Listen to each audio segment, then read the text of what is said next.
నమస్కారం CK9 news కి స్వాగతం.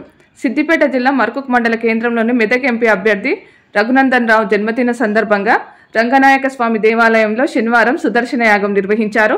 ఈ కార్యక్రమంలో పాల్గొన్న మెదక్ ఎంపీ అభ్యర్థి రఘునందన్ రావు, బీజేపీ పార్టీ అధ్యక్షులు రామరెడ్డి, సీనియర్ నాయకులు సింగం సత్తయ్య, చైతన్య, శంకర్ రెడ్డి, రమేష్ గుప్తా, మర్కుక్ మండల గ్రామ అధ్యక్షులు, బూత్ అధ్యక్షులు ఆధ్వర్యంలో ఘన స్వాగతం పలికారు. పురోహితులు వేద మంత్రాలతో ఆశీర్వదించారు. నీకు ఒక్కడు దొరకలేదంటే నువ్వు నీ పార్టీ ఎంత దిగజారిపోయిందో ఆలోచించుకోవాలి. ఇదే చెప్పు పోయినప్పుడు ఇదే చెప్పు. పక్కింటోడు ఎంతైనా పక్కింటోడే. తెల్లాపూర్లా ఇల్లు కట్టుకున్నాడు వెంకటరామరెడ్డి, ఇలా రాస్తున్నారు సోషల్ మీడియాలో. ఎవరిది తెల్లాపూరు? తెల్లాపూర్ అసలు పేరు తెలుసా మీకు? దాని పేరు తెలంగాణపురం. అరే తెలంగాణపురం కోసం మేము కొట్లాడినాం. రఘునందన్ అనేటోడు అసెంబ్లీలో కొట్లాడిండు. ఈశ్వరాపురం అనే ఊరును మార్చుర్రి, అది ఇస్మాయిల్ ఖాన్ పైన కాదు అని చెప్పిండు రఘునందన్. తెలంగాణపురం అని మార్చుర్రి, అది తెల్లాపూర్ కాదని చెప్పి అసెంబ్లీలో కొట్టి మాట్లాడేవాడిని నేను. తెల్లాపూర్లో మేము పెద్ద ఇల్లు కట్టుకొని ఉంటున్నాం. ఎక్కడిది ఇల్లు? ఎవరి భూములు? రింగ్ రోడ్ పక్కన వచ్చిన 100 ఎకరాలు ఎవరు వెంకటరామరెడ్డి అనేది ఆలోచించాలి. ఇంకో మాట కూడా చెప్పిపోతా, ఎందుకంటే ఊరికే మిమ్మల్ని కలిసి ఇంత గట్టిగా మాట్లాడితే మోకా దొరకదు. 3 ఏళ్ల కింద జడ్చర్లకి ఒక ఆయన మాజీ మంత్రి ఉండే లక్ష్మారెడ్డి అని, ఆరోగ్య శాఖ మంత్రి, వాళ్ళతోటి వియ్యం ఉంది వెంకటరామరెడ్డి. ఎవరితోటి? జడ్చర్ల లక్ష్మారెడ్డి అనే టీఆర్ఎస్ మాజీ మంత్రి, ఆ రోజు మంత్రితోటి వియ్యం ఉంది. 4 రోజుల కింద మళ్ళొక్కరితోటి వియ్యం ఉంది. ఎవరు? పొంగులేటి శ్రీనివాసరెడ్డి తమ్మునితోటి, పొంగులేటి శ్రీనివాసరెడ్డి కుటుంబంతో మొన్ననే 4 రోజుల కింద ఇప్పుడున్న ముఖ్యమంత్రి మంత్రులందరూ ఉరికిరు పోయి వియ్యం ఉంది. అంటే ఈ పక్కన ఈ జేబులో ఎవరున్నారు? ఈ జేబులో ఎవరున్నారు? కాషాయం కండు ఉంది. ఈ జేబులో ఏముంది? 3 రంగుల జెండా ఉంది. అంటే ఇద్దరి పొత్తుల అభ్యర్థి అన్నాడు. చిన్నప్పుడు మనం చెప్తుంది కదా, అంబట్ల తెడ్డు లెక్క. ఇటంటే ఇటంటాడు, ఇటంటే అటంటాడు. ఏమైనా కష్టం వస్తే లచ్చన్న అంటాడు, ఏమైనా కష్టం వస్తే సీనన్న అంటాడు.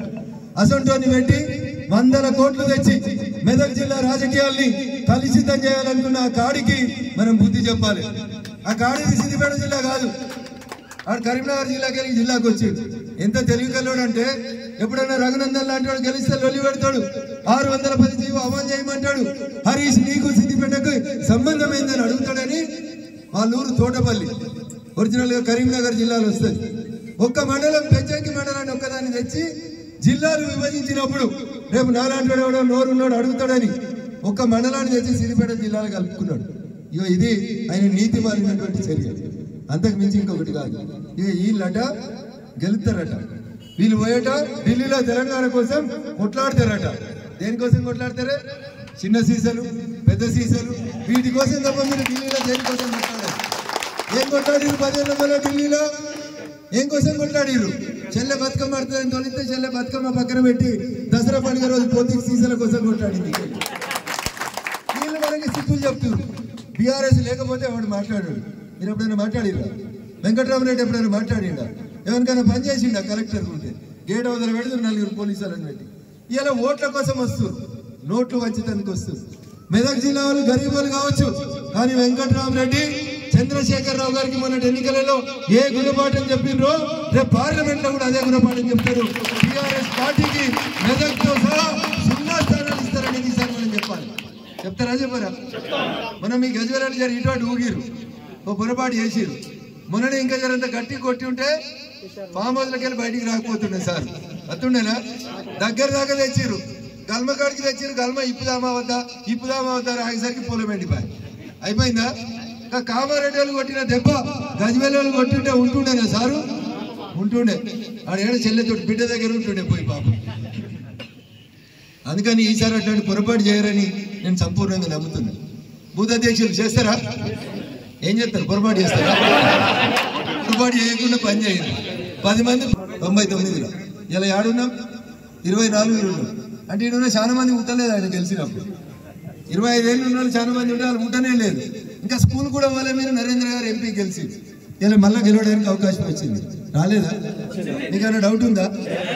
జనవరి 22వ తారీఖు రోజు ఈ పార్టీ ఆ పార్టీ అని పక్కన పెట్టింది.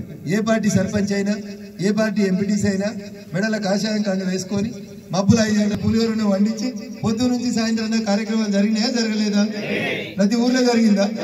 మీ ఊర్లో జరగలేదా? అన్నదానం చేసిరా చేయలేదా? అక్షింతలు ఇంటింటికి పోయినాయా పోలేదా? మరి వాళ్ళంతా రెడీగా ఉన్నారు. కానీ ఖాళీ కావాల్సింది ఏంటంటే అడగకపోతే అవ్వ కూడా పువ్వు పెట్టదు. మరి మీరు పోయి ఓటేమని అడగాలన్నా వద్దా? అందరూ ఎత్తారని పోయినాం అనుకో, చిన్నప్పుడు ఎప్పుడో రాజుగారి కొడుకు పెళ్లి కథలాగా అయిపోతుంది. రాజు అనుకున్నాడంటే అంత నా వాళ్ళే మంచోళ్ళు, మా వాళ్ళంతా రామరెడ్డి లెక్క మంచోళ్ళు అన్నాడు. బ్యారీలు పెట్టిన కొడుకు పెళ్లి ఉంది, మంచికో లీటర్ పాలు పోయిర్రా అని అన్నాడు. ముందుగా రామరెడ్డి అనుకున్నాడంట అందరు పోతారు కదా, నేను ఒక్కరిని పోయకపోతే ఏమైతే నేనే నీళ్ళు పోసి వచ్చాడు. ఆ తర్వాత ఉన్న సత్యన్న సింగన్న వీళ్ళంతా ఇంకా హుషారు వాళ్ళు కదా, వీళ్ళు కూడా అనుకున్నారంట అందరు పోతారు కదా, నేను ఒక్కరి నీళ్ళు పోతే ఏమవుతుందని. గంట అయినాక పోయి డ్రమ్ ఓపెన్ చేసి రాజు చూస్తాను నీళ్లు కనబడ్డాయి తప్ప పాలు కనబడ్డాయి. అట్లా చేయకూడదు దయచేసి. స్వామి ఎత్తాడు ఆయనే బూత్ అధ్యక్షుడు, రామరెడ్డి ఎత్తాడు ఆయనే మండల అధ్యక్షుడు, ఆయన మాజీ జడ్పీటీసీ ఆయననే చూసుకొని నాకే నేను అనుకోకూడదు దయచేసి. ఇప్పుడు మనం గెలవడం ఎందుకు అవసరం అంటే ప్రపంచంలో ఏదైనా ఇది అసాధ్యం అని ఎవడన్నా చెప్తే ఆ అసాధ్యాన్ని సుసాధ్యం చేసినటువంటి ఒకే ఒక లీడర్ నరేంద్ర మోడీ గారు. అది ఏదైనా కానీ అది ఏ పని తీసుకోండి, ఇది కాదు ఈ దేశంలో అంటే అది చేసి చూపెట్టినటువంటి నాయకుడు నరేంద్ర మోడీ గారు. ఉదాహరణకు చెప్తా, చాలా మంది పేపర్ల ముందు చాలా మంది మనల్ని తిడుతున్నారు. ఎలక్షన్ ఏంది బంద్ చేయండి, సరే అవుతుంది బంద్ చేయమంటే బంద్ చేస్తారు. చాలా మంది పేపర్లు రాస్తారు ఎలక్షన్ రాగానే బీజేపీ రామ మందిరం కడతా అంటాడు, బీజేపీ రామ మందిరం కట్టాడు, ఓట్ల కోసం మతాన్ని రెచ్చగొడతాడు, బీజేపీ ఇట్లా బీజేపీ అట్లా అని అందరు. అయిందా అన్న రామ మందిరం? అయిందా? బీజేపీ కట్టిందా? బీజేపీ వాళ్ళు అందరినీ కలుపుకొని కట్టేది. బీజేపీ వాళ్ళు ఈ దేశమంతా నా కుటుంబం అనుకొని దేశంలో ఉన్న 140 కోట్ల మంది ప్రజల భాగస్వామ్యంతో ప్రపంచమంతా గర్వించే గొప్ప రాజు రామచంద్ర మహాప్రభు యొక్క దేవాలయాన్ని అయోధ్యలో జనవరి 22 రోజు కట్టిండు. మన దేశంలో రాముల గుడి కంటే పెద్ద కష్టమైందని మీరు అనుకుంటున్నారు. అంతేనా? ఒక ఇస్లామిక్ దేశం పక్కన ఉంటుంది అబుదాబి అని, అవునా? 199 మంది ముస్లింలే ఉంటారు. గాడ కూడా నేను గుడి కడతా అంటే పక్కన కూర్చున్న ముస్లిం రాజు లేచి నా వంతుకు 27 ఎకరాలు ఇస్తా అని ఇచ్చింది. అయిందా గుడి? 750 కోట్ల రూపాయలు పెట్టి మొన్ననే ఫిబ్రవరి 13 లేదా 14వ తారీఖు రోజు నరేంద్ర మోడీ గారు అబుదాబిలో పోయి గుడి కట్టి వచ్చింది. ఎవడన్నా కరగలడా? మనల్ని కొలువుకోతే. మీడియా మిత్రులకు నమస్కారం. నేను మీ రఘునందన్ రావు. ఒక పుష్కర కాలం పాటు తెలంగాణ ఉద్యమాన్ని నడిపి 10 సంవత్సరాలు అధికారంలో ఉన్నటువంటి టీఆర్ఎస్ ఎలియాస్ బీఆర్ఎస్ పార్టీకి మెదక్ పార్లమెంటుకు పోటీ చేయించేందుకు స్థానికుడైనటువంటి ఒక్క అభ్యర్థి కూడా దొరకకపోవడం సిగ్గుతో టీఆర్ఎస్ పార్టీ దుకాణం బంద్ చేసుకోవాలని పిలిపిస్తున్నారు. జై తెలంగాణ అని మనం నినదించిన రోజు ఈ గడ్డ మీద పుట్టినోనికే ఈ గడ్డ మీద పోరాడే హక్కు ఫలితం రావాలని కోరుకున్నాం. మెదక్ జిల్లాలో ఒక్కడు కూడా ఎంపీకి పోటీ చేసేందుకు దొరకలేదా? కేసీఆర్ గారు మీకు, హరీష్ గారు మీకు ఒక్కటి దొరకలేదా? పక్క జిల్లాకి వెళ్ళి పైసల కోసం మెదక్ ఎంపీ సీట్ని అమ్ముకుంటారా? ఒక్కసారి బీఆర్ఎస్ కార్యకర్త సోదరులు ఆలోచించాలి. ఎవరి కోసం పనిచేస్తున్నాం, ఎందుకోసం పనిచేస్తున్నాం? తెలంగాణ ప్రజలు కర్రు కాల్చి వాత పెట్టినాక కూడా 100 కోట్లు ఖర్చు పెడతామని 100 కోట్లు తీసుకొని వచ్చి సూట్ కేసులు ఇచ్చేటోళ్ళకి సీట్లు అమ్ముకుంటుర్రంటే సిగ్గుతో పోయి రంగనాయక సాగర్ల మునిగి సావుండ్రి. ఇప్పటికే తెలంగాణ సమాజం మిమ్మల్ని ద్వేషిస్తుంది. ఓడించలే మీరన్నా మీ కుటుంబం పేరు చెప్పినా ద్వేషిస్తుంది సమాజం. ఇంకా ఆ ద్వేషం పగగా మారకంటే ముందే బుద్ధి తెచ్చుకోమని చెప్పి బీఆర్ఎస్ పార్టీ నాయకులకి ఈ సందర్భంగా తెలియజేస్తూ మెదక్ జిల్లా ప్రజలకి నేను సవినయంగా చేసేటువంటి అప్పీల్ ఒకటే. ఇంతకుముందే కరీంనగర్ రోడ్ వచ్చి మెదక్ జిల్లాను మొత్తం నాశనం చేసింది. ఇప్పుడు ఇంకో కరీంనగర్ రోడ్ని తోడు తెచ్చుకుంటున్నాడు.